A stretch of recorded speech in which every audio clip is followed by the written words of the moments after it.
অতীত ঐতিহ্য চ্যানেলে আপনাদের আরও একবার স্বাগত। আজকের ভিডিওতে আমি কিভাবে আপনারা ক্ষেত মজুরের ফর্মের যে স্ট্যাটাস দেখবেন সেটা আমি দেখাবো। আপনারা যারা ক্ষেত মজুরের ফর্ম ফিল আপ করেছিলেন কিছুদিন আগে, সেই ফর্ম আপনাদের কোন অবস্থায় পড়ে আছে তার স্ট্যাটাস আপনারা কিভাবে জানবেন? দেখুন, প্রথমেই আপনারা গুগল ক্রমে গিয়ে বা গুগলে গিয়ে আপনারা কৃষক বন্ধু বলে সার্চ করবেন। সার্চ করলে দেখুন এরকম একটা আপনারা ইন্টারফেস দেখতে পাবেন প্রথমেই। তো এখানে যদি আমরা প্রথমেই যাই, কৃষক বন্ধু বলে যে অপশনটা রয়েছে, সেইখানে যে কৃষক বন্ধু .wb.gov.in এই অপশনটা রয়েছে, এখানে আপনারা এখানে আপনারা এই যে ওয়েবসাইটে আপনারা যাবেন। এখানে ক্লিক করার প্রয়োজন নেই। ঠিক নিচে, একটু নিচে দেখুন ফার্মার সার্চ বলে একটা অপশন রয়েছে।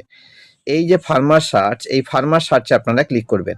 এখানে ক্লিক করার পরই দেখুন নিচেতে যে search by acknowledgement number, Aadhaar আর মোবাইল, আপনাদেরকে যে অ্যাকনলেজমেন্ট নাম্বারটা দেওয়া হয়েছিল ব্লক থেকে বা যেখানে আপনি জমা দিয়েছিলেন, বা রেজিস্ট্রেশন নাম্বার যেটা দেওয়া হয়েছিল সেটা দিয়ে সার্চ করতে পারেন। আপনি আপনার আধার কার্ডের নাম্বার দিয়ে সার্চ করতে পারেন বা মোবাইল নাম্বার দিয়ে সার্চ করলে কিন্তু আপনাদের যে ফর্ম জমা দিয়েছিলেন সেটা কোন অবস্থায় আছে জানা যাবে। দেখুন, আমি এখানে আমার ফোন নাম্বার দিয়ে এটা আমি সার্চ করছি।